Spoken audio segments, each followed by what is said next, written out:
আমার কাছে এলে আমি পরিষ্কার বলবো, আপনি একটা কাজ করুন, আপনি পুলিশের কাছে সিকিউরিটি নিন, কারণ যারা আপনার কাছ থেকে টাকা তুলেছে পশ্চিমবঙ্গের শাসক দলের আপনার ক্ষতি করতে পারে।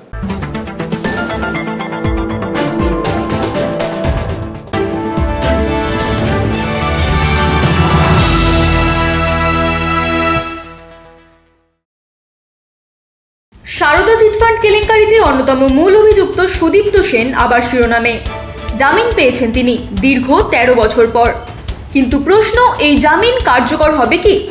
জামিনের শর্ত অনুযায়ী যে টাকা দিতে হবে সেটা তিনি দিতে পারবেন না। তাহলে কি সুদীপ্ত সেন রাজনীতির আশ্রয় নেবেন? বিজেপি মিডিয়া মুখপাত্র বিমল শঙ্কর নন্দ ট্রু নিউজ বাংলাকে এই ব্যাপারে নিজের স্পষ্ট মতামত জানালেন। পুরো প্রতিবেদনটি শুনুন। সারদা কাণ্ডের কিংপিন সুদীপ্ত সেন দীর্ঘ ১৩ বছর বাদে জেল থেকে ছাড়া পেয়েছে, কিন্তু ওনার বন্ড ১ কোটি টাকা দেওয়ার মতন কেউ নেই।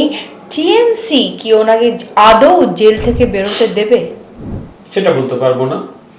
সারদা কম বেনিফিশিয়ারি তো ওরা নয়, কতজন জেল খেটে এসছে, সুতরাং বন্ধুকৃত্য করবে কিনা আমি বলতে পারবো না।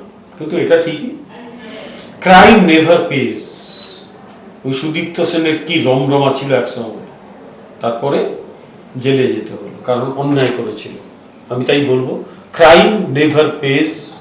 অন্যায় করার আগে ১০০ বার ভাবুন, এমন কিছু করবেন না যাতে আপনি, আপনার পরিবার সবাই লজ্জায় পড়ে আপনাকে নিয়ে। করবেন না এগুলো। সৎ পথে থাকুন, ভালো থাকুন। বিমলদা, সুদীপ্ত সেন ধরুন জেল থেকে বেরিয়ে গেল এবং বেরিয়ে বিজেপির কাছে এসে বলল যে আমি অনেক কিছু বলবো টিএমসির ব্যাপারে এবং টিএমসির নেতাদের ব্যাপারে। সেই জায়গায় বিজেপি কি সুদীপ্ত সেনকে পলিটিক্যাল অ্যাসাইলাম দেবে?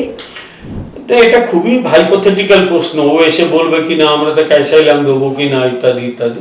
আমার কাছে এলে আমি পরিষ্কার বলবো, আপনি একটা কাজ করুন, আপনি পুলিশের কাছে সিকিউরিটি নিন, কারণ যারা আপনার কাছ থেকে টাকা তুলেছে পশ্চিমবঙ্গের শাসক দলের আপনার ক্ষতি করতে পারে। দ্বিতীয়, আমি তাকে বলবো, আমার কাছে এলে ব্যক্তি হিসেবে বলবো, সাংবাদিক ডাকুন, সাংবাদিক সম্মেলনে গিয়ে বলে দিন আপনি কি করেছিলেন, কারা আপনার কাছ থেকে টাকা তুলেছে, গিয়ে বলে দিন। আর সবচেয়ে বড় কথা যে আর ভবিষ্যতে অন্যায়টা করবেন না। একটা সাধারণ মানুষ হিসেবে বাঁচুন, তাহলেই সবচেয়ে ভালো হয়। দুবেলা মাছ খাওয়ার দরকার নেই, দুটো ভাত রুটি হলেই চলবে, ওইভাবে বাঁচুন। এইভাবে বাঁচা যায় না। আর করবেন না এগুলো, বরং সৎভাবে থাকুন। নিজের জীবনের অভিজ্ঞতা নিয়ে বই লিখুন। বই সিনেমা করারও প্রচুর লোক আছে, সিনেমা করতে পারে, তাতে আপনার কিছু ভবিষ্যতে পেট চলে যেতে পারে ওই বই দিয়ে। ওটা এগুলো করুন, লেখাপড়া করুন, বই পড়ুন। যে অন্যায় করুন, যার জন্য অন্যায় করতে বাধ্য হয়েছেন তাদের নামগুলো বলে দিন। সুতরাং আমার সাজেশন এইগুলো থাকবে, যদি আমার কাছে আসে। কিন্তু জানি আমার কাছেও আসবে না, আমার এই সাজেশন দেওয়ার প্রয়োজন হবে না। তুমি প্রশ্ন করলে তাই উত্তর দিলাম। এটা কিছুটা মানে কি বলবো, ঠাট্টা ছলে উত্তরটা দিলাম। বিমলদা, টিএমসি প্রার্থী হিসেবে প্রচুর নেতারা যারা দাঁড়িয়েছে, তাদের মধ্যে অনেকেই হয়তো সুদীপ্ত সেনের কাছ থেকে টাকা নিয়েছে একটা সময়। আমরা জানি না সেটা নিয়েছে কি নেয়নি, কিন্তু যদি নিয়ে থাকে, তারা কি এখন একটা ভয়ের জায়গায় চলে গেছে যে সুদীপ্ত সেন বেরিয়ে গেল, বলে দেবে, বিজেপির কাছে চলে যাবে?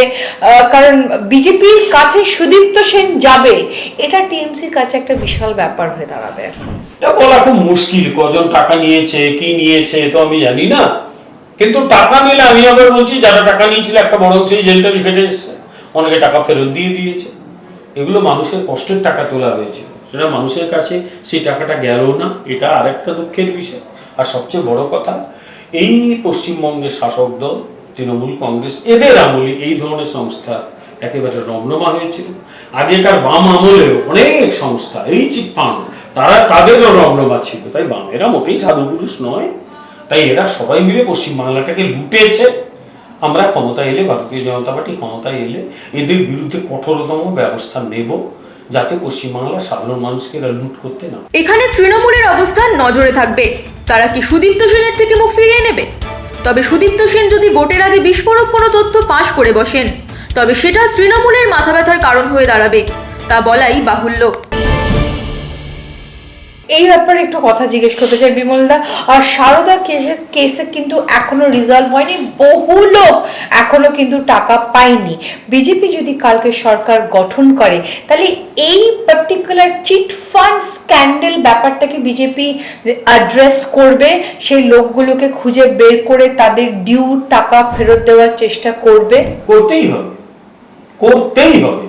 তার কারণ এই চিটফান্ড গুলো মানুষের কাছে যায়, মানুষের কষ্টের টাকা তাকে লোভ দেখায়, 6 মাসে ডবল করে দেবো, 1 বছরে ডবল করে দেবো, 3 মাসে এত টাকা দেবো, আর মানুষ এদের ফাঁদে পড়ে। এইগুলো যে চলে, সেখানে পুলিশের বা প্রশাসনিক ত্রুটি বিচ্যুতি আছে, কারণ প্রশাসন জানে না এগুলো ঘটছে। তাই প্রশাসনকে আগে শক্তপোক্ত করতে হবে, কড়া আইন আনা হোক।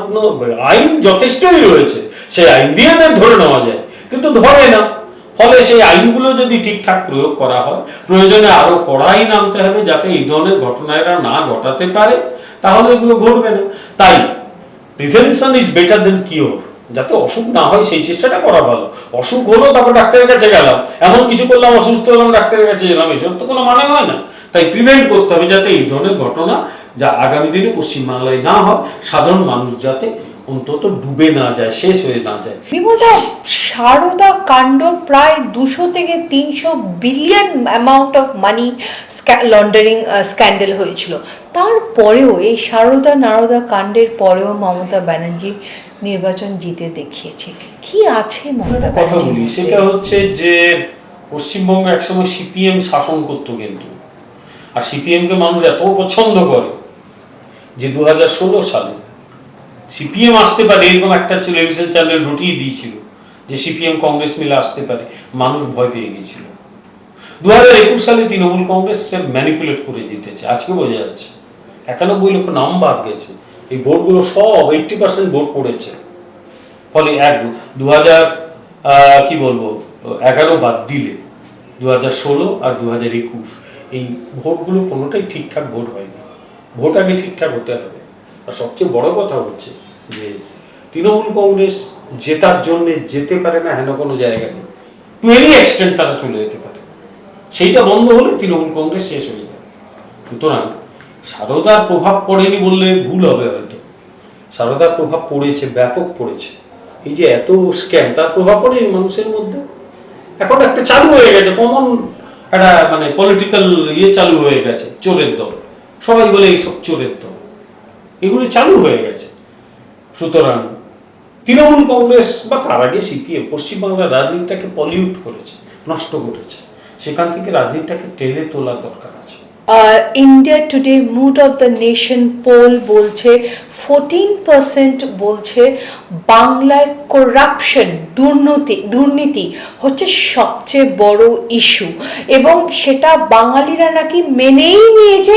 এইটাই আমাদের জীবনধারা, দুর্নীতিটাই আমাদের জীবনধারা। বি আবার সে একই পোল বলছে, পোলের 41% বলছে মমতা ব্যানার্জি আবার মুখ্যমন্ত্রী হতে চলেছেন। এটা কবে হয়েছে আমি জানি না, স্যাম্পল সাইজ কত আমি বলতে পারবো না। তারপরে তো এসআইআর হয়েছে, এসআইআর এর পরে হয়েছে কিনা সেটাও আমি জানি না। আর পশ্চিমবঙ্গে ইউজুয়ালি যে মানে সার্ভে হয়, রিপোর্ট সার্ভে, এগুলোতে না অ্যামাউন্ট অফ এরার বেশি থাকে, বড্ড বেশি। তার কারণ এখানে মানুষ মন খুলে কথা বলতে চায় না। এটা এক ধরনের টেরার থাকে, তো মানুষ ভয় পায়, তাই মন খুলে কথা বলতে চায় না। আমি আমার স্বাভাবিক রাষ্ট্রবিজ্ঞানের ছাত্র হিসেবে বলছি, তৃণমূল কংগ্রেস এবার হারছে। মানুষ করাপশন, দুর্নীতির জন্য এই দলটাকে আর ক্ষমা করবে না। মানুষ হাই হ্যান্ডেডনেস, লোকের উপর অত্যাচার, তার জন্য এই দলটার প্রতি ক্ষমা করবে না। মানুষ এই দলটা যেহেতু বিশেষ সম্প্রদায়কে তোল্লাই দেওয়ার জন্য সংখ্যাগরিষ্ঠ হিন্দু সমাজের ওপর প্রায় অত্যাচারের নামিয়ে এনেছে, খড়গ নামিয়ে এনেছে, মানুষ এটাকে সহ্য করবে না। তাই পতন এদের অবধারিত, কেউ এদের বাঁচাতে পারবে।